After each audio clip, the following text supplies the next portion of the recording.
지난밤 편안한 밤 보내셨습니까? 이제 오늘 새 하루가 밝았습니다.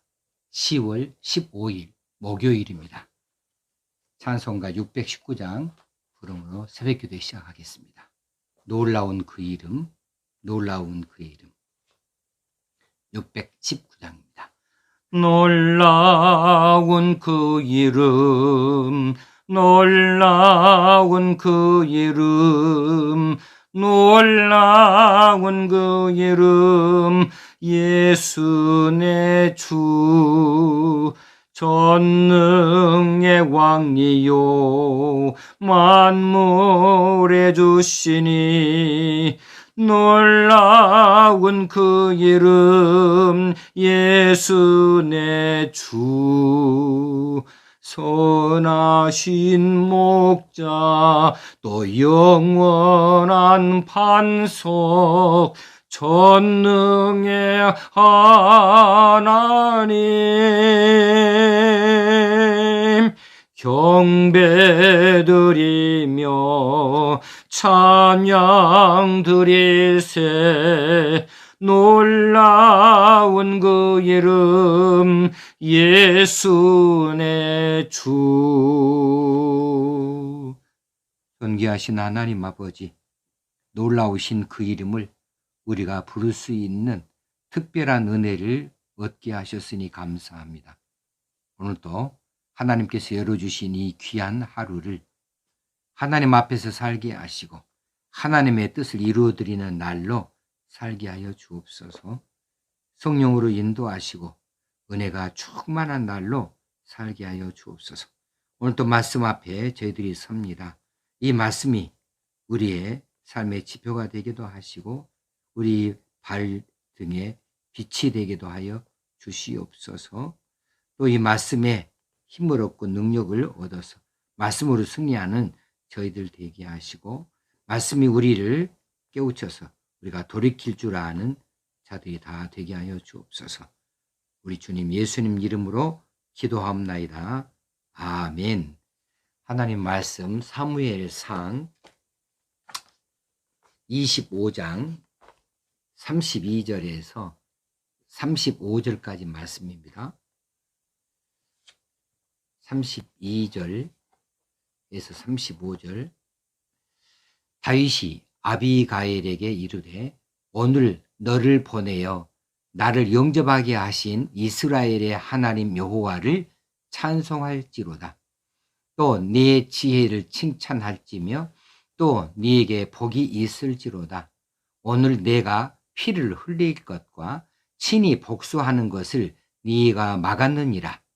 나를 막아 너를 해치지 않게 하신 이스라엘의 하나님 여호와의 살아 계심을 두고 맹세하노니 네가 급히 와서 나를 영접하지 아니하였다면 밝는 아침에는 과연 나발에게 한 남자도 남겨두지 아니하였으리라 하니라.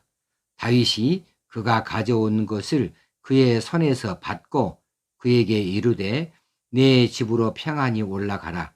내가 네 말을 듣고 네 청을 허락하노라. 아멘. 아비가일이 자기 가정에 닥친 위기를 느끼고 급히 이 다윗을 찾아왔고 다윗 앞에서 엎드려 다윗을 설복하는 말을 한 것을 어제 우리가 살폈습니다. 다윗은 이 아비가일의 말에 설복이 되어졌습니다. 왜 설복이 되어졌을까? 어제도 말씀드렸거니와 아비가일이 가지고 있는 굳건한 믿음입니다. 그리고 겸손함이고 자기를 희생시킬 줄 아는 여인이었기 때문에 그렇습니다. 아비가일이 가지고 있는 신앙, 여호와 신앙은 절대 주권 신앙이에요. 여호와께서 무슨 일을 계획하시면 여호와께서 무엇을 붙드시면 허물어지는 법이 없다. 반드시 이루신다. 근데 그 일이 다윗을 통하여 이루어질 것으로 확신하고 있었고 다윗은 여호와께서 함께 하시는 이라 이렇게 해서 다윗을 설복을 시켰어요. 다윗은 이 아비가일 여인의 말 때문에 정신이 번쩍 나설 수 있습니다. 그래서 아비가일이 언변이 좋다, 물론 좋았을 수도 있겠습니다만은 그 자기 중심에서 나오는 정말 저 깊은 곳에 나오는 진실된 고백, 여호와 절대 신앙 고백, 그리고 다윗을 향한 신뢰, 그리고 자신을 낮출 줄 아는 이 겸손함이 다윗을 감동을 시켰고 설복을 시키게 된 것이죠. 다윗의 입장에서 오늘 말씀을 드리려고 합니다. 35절 마지막 절, 내가 네 말을 듣고 네 청을 허락하노라. 네 말을 듣고 네 청을 허락하노라.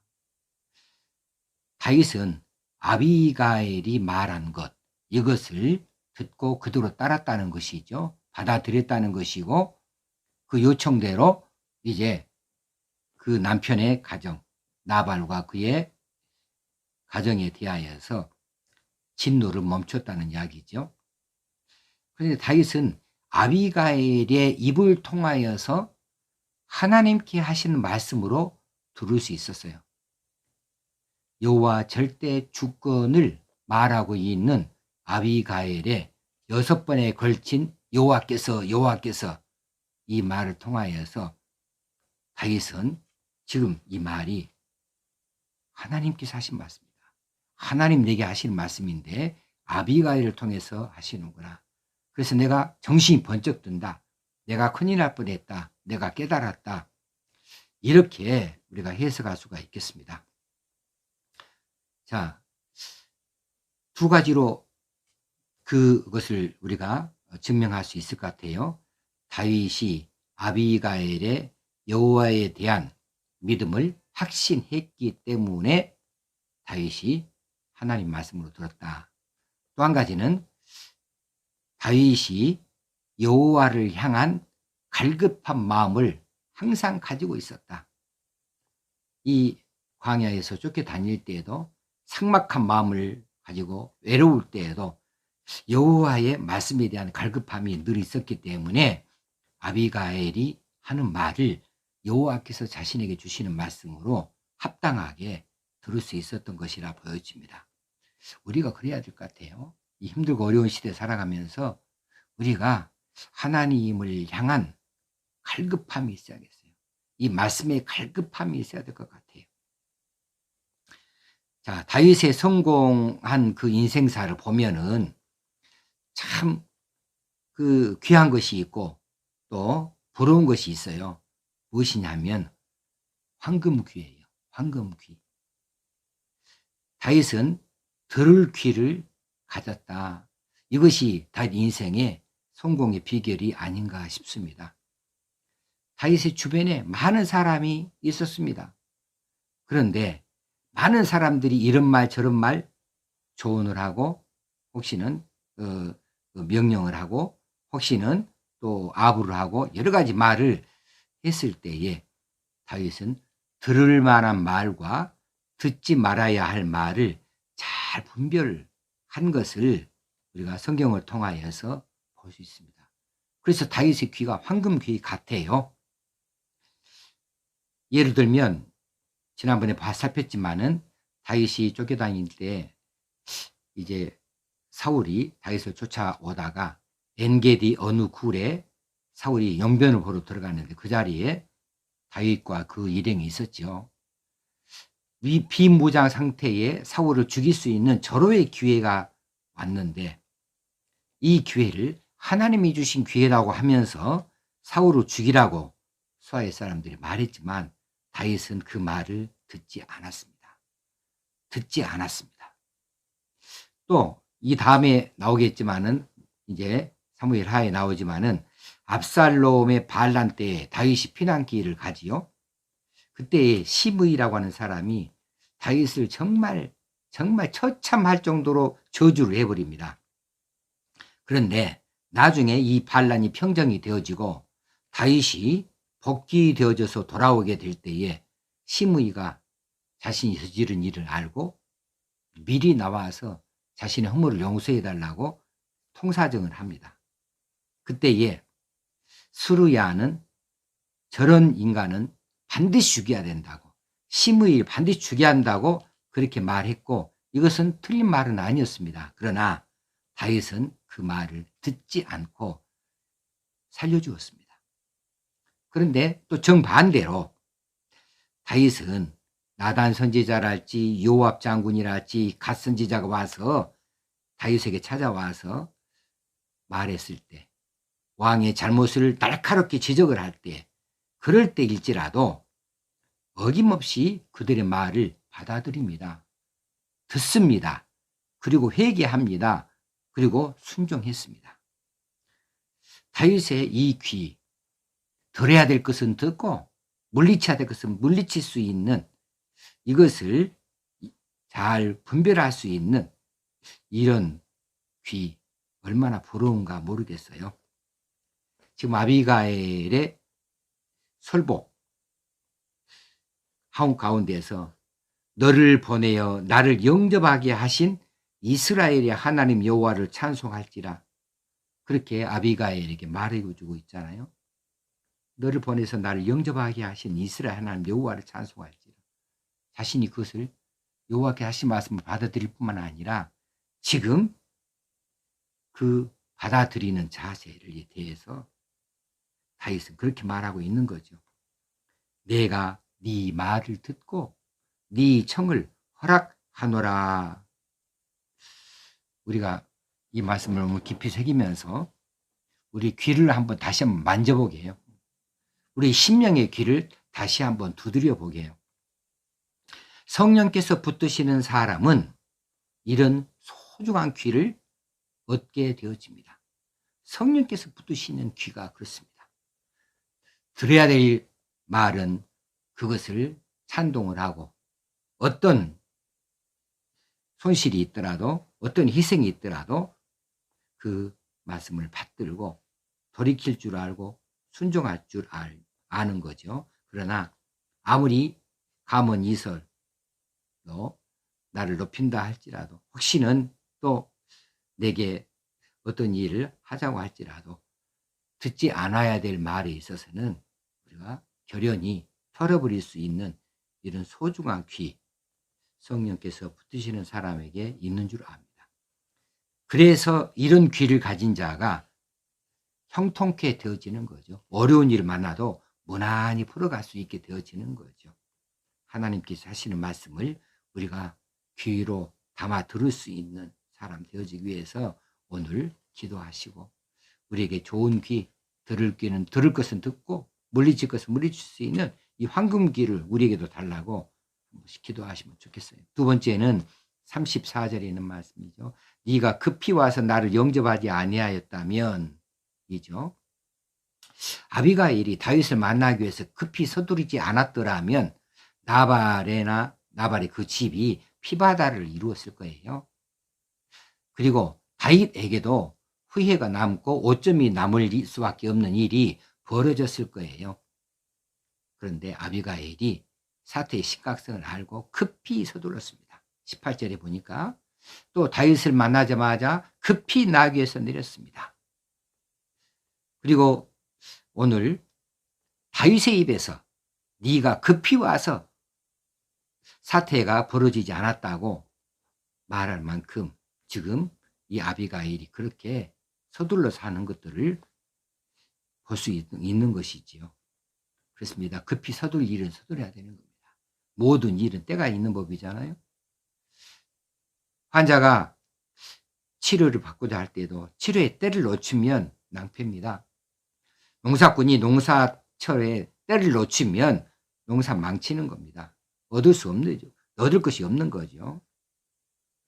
우리 그리스도인들도 때가 있습니다.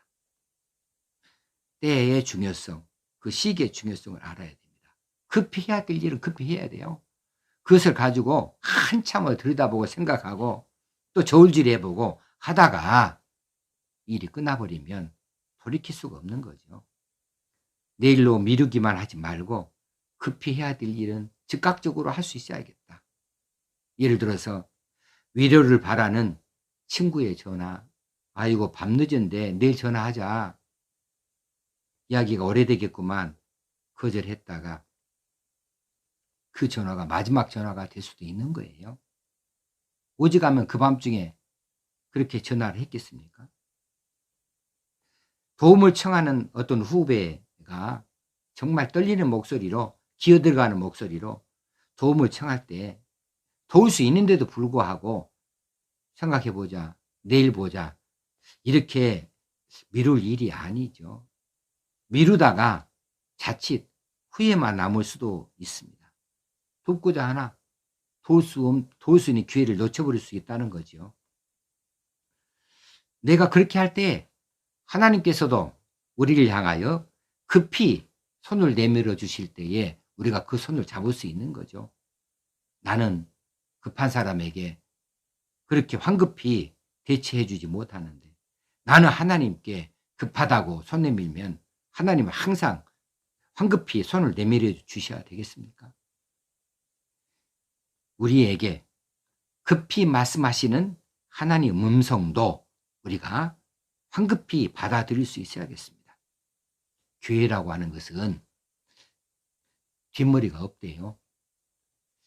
앞에 머리에만 머리카락이 있대요.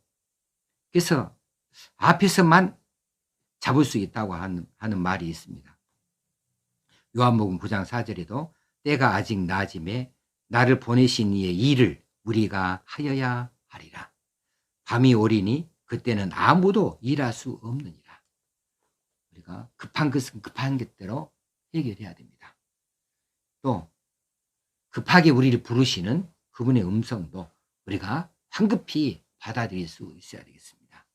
오늘 급히라는 이 말씀에 우리가 밑줄을 긋고 묵상해 보는 시간, 그런 기도를 드리는 시간 되면 좋겠습니다. 기도하십시다. 하나님 아버지, 오늘 또 우리에게 말씀하여 주시니 감사합니다. 이 말씀조차 우리도 황금귀를 가질 수 있도록 들어야 될 것들은 잘 받아들일 수 있고 듣지 말아야 될 일은 우리가 어떤 경우에도 털어버릴 수 있도록 좋은 귀를 주시고 성령께서 우리를 붙잡으심으로 이 귀를 갖기를 원합니다. 또 어떤 때는 우리가 급히 서두르지 않으면 안 될 일들은 급히 서둘 수 있는 열심도 우리가 갖기를 원합니다. 급히 서두르지 아니하다가 낭패를 보는 일, 미루다가 낭패를 보는 일이 없도록 하시고 특별히 하나님께서 우리를 급히 부르실 때에 급히 우리가 하나님 앞에 제가 여기 있나이다 답할 수 있는 저희들 되어지게 하시고 급히 우리에게 명령하시는 그 일을 우리가 급히 순종해 드릴 수 있는 저희들 되어지기 원합니다. 하나님께서 오늘 또 우리가 급히 하나님 앞에 요청하는 것들을 들으시고 급히 도움의 손길을 내리워 주실 줄로 믿사옵고 예수님의 이름으로 기도합나이다. 아멘. 하늘에 계신 우리 아버지여, 이름이 거룩히 여김을 받으시오며 나라의 마옵시며 뜻이 하늘에서 이룬 것 같이 땅에서도 이루어지이다. 오늘날 우리에게 일용할 양식을 주옵시고 우리가 우리에게 죄 지은 자를 사하여 준 것 같이 우리 죄를 사하여 주옵시고 우리를 시험에 들게 하지 마옵시고 다만 악에서 구하옵소서. 대개 나라와 권세와 영광이 아버지께 영원히 있사옵나이다. 아멘. 오늘도 승리하는 날 되어지십시다. 여러분을 축복합니다. 감사합니다.